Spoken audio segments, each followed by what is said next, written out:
ખબરોમાં બન્યા રહેવા માટે બેલ આઇકોન દબાવો અને એબીપી અસ્મિતાને સબસ્ક્રાઇબ કરો। જામનગર કે જે હવે થઈને જ રહેશે માફિયા મુક્ત, કારણ કે ભૂમાફિયા જયેશ પટેલની ગેંગ પર કસાયો છે ખરાખરીનો સકંજો। જયેશ પટેલ સહિત તેની ગેંગના 14 સભ્યો સામે નોંધાયો છે Gujarat control of terrorism and organised crime act એટલે કે ગુજસી ટોક હેઠળ ગુનો।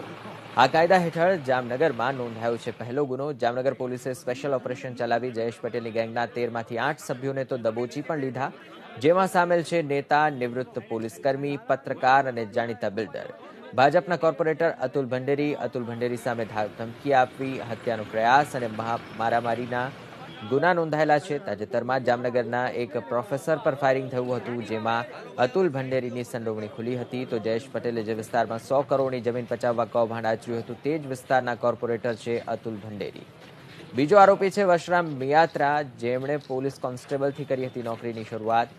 35 વર્ષ જામનગર જિલ્લામાં અલગ અલગ જગ્યાએ ફરજ બજાવી। 1 વર્ષ પહેલા એએસઆઈ થયા હતા, જ્યારે સ્વૈચ્છિક નિવૃત્તિ લીધી હતી। વર્ષ 2018માં તેમણે રાષ્ટ્રપતિ મેડલ પણ પ્રાપ્ત કર્યો હતો। હાલ તેઓ ભાજપ સાથે જોડાયેલા છે। તો ત્રીજો આરોપી છે પ્રવીણ પટેલ, જે જયેશ પટેલના એક અખબારનું મેનેજમેન્ટ સંભાળે છે।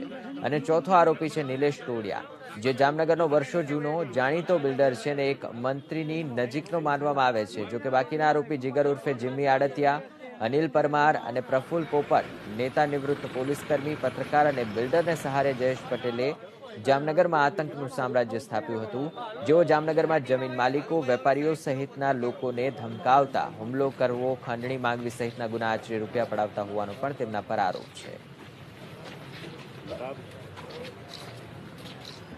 तो पहले ये लोगों मौकानी जे जमीन होय એને આઈડેન્ટિફાઈ કરે, એ જમીન આઈડેન્ટિફાઈ કરીને એમાં બોગસ દસ્તાવેજ ઊભા કરે, બોગસ દસ્તાવેજ બનાવી પછી એના કોર્ટમાં દાવા પેશ કરે, અને દાવા જ્યારે પેશ કરે પછી જેની જે મૂળ માલિકી હોય એને ઉપર દબાણ કરવામાં આવે સમાધાન કરવા માટે।